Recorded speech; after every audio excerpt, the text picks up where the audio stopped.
the audience. Phoebe Prince is a 15-year-old girl who moved all the way from Ireland to Massachusetts. She was a newcomer at the school and was asked to an upcoming dance by a senior on the football team. Other girls weren't too happy about this, so they cyberbullied Phoebe and called her names on her Facebook page. Phoebe ended up hanging herself and never got to attend that dance. The internet can be a dangerous thing to children in this world, and stories like these are way too common. After researching this topic, I have discovered that cyberbullying is not the only reason why social networking sites can be dangerous for children, and if activity were more monitored, it would take away some of these dangers. I know many of you have social networking sites yourself, so I ask that you listen with open ears as I discuss the dangers of these sites, the solutions to prevent these dangers, and the benefits of these measures. There are 3 major dangers on the internet that stuck out to me the most. Cyberbullying has become a big issue in today's society. According to an article I found on Internet Safety 101, it says that 88% of teens have seen somebody be mean to somebody else on the internet. The National Labor Relations Board says that has been getting an increase in social media cases. Not only is cyberbullying an issue, when you post something online, you're sharing it for billions of people to see, including employers. This could potentially harm the future of a child. Another problem with teens using the internet is online predators.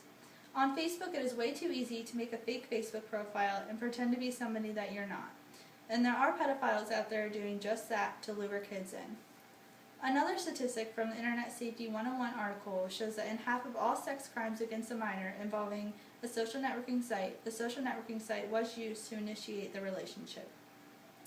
There are over 1 billion users on Facebook, and a majority of the people using it are teenagers. Another statistic I found on the InternetSafety101.org is that 38% of Facebook users within the year of 2011 were under the age of 13, yet only 10% of parents' children aged 10 and under had frank talks about appropriate online behavior and threats. Now that we know some of the dangers and how common it is for teens to use the internet, let me talk about what school authorities and parents can do to fix them. There are a couple things that can be done to protect children on the internet. There are laws in the state of Ohio against bullying, but another thing schools can do is better inform children on what cyberbullying is and precautions they can take, and just inform them on bullying in general. David Nosker is a principal in Dublin, and at his school they have annual bullying programs, and he says that these programs are very essential. Nosker says, "We have to stand up and say, let's show them what the beast looks like, and let's tell them how to react." Another practice that schools and parents can do is monitor the activity of their students on the internet. At the high school I attended, social media activity was monitored by the school administration, and cyberbullying was taken very seriously.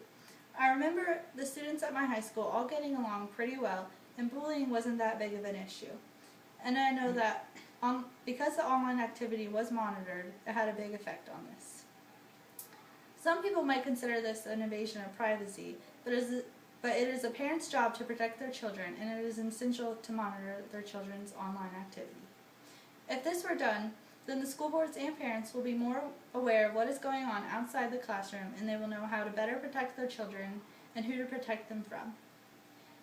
Parents play the biggest role in safety of their kids, and they should have more conversations with their children about what they're doing online. If this were done, then kids would feel like they are more able to talk to their parents about what is going on, and then parents would be able to handle it better. For example, if a kid tells their parent that somebody said something mean about them on a social networking site, the parents can then call the school, and something can be done about it to prevent the child from bullying somebody else in the future. It could end the cycle. Now you know a couple things that can be done to protect children from using social networking sites. The internet can be a dangerous thing to children if not used properly, and I hope my speech made you more aware of the dangers that come with using social networking sites. There are many precautions that can be used to help protect children that are using these websites. Although it may not seem like a big deal to most, but if precautions were used from the start, then maybe Phoebe would still be here today.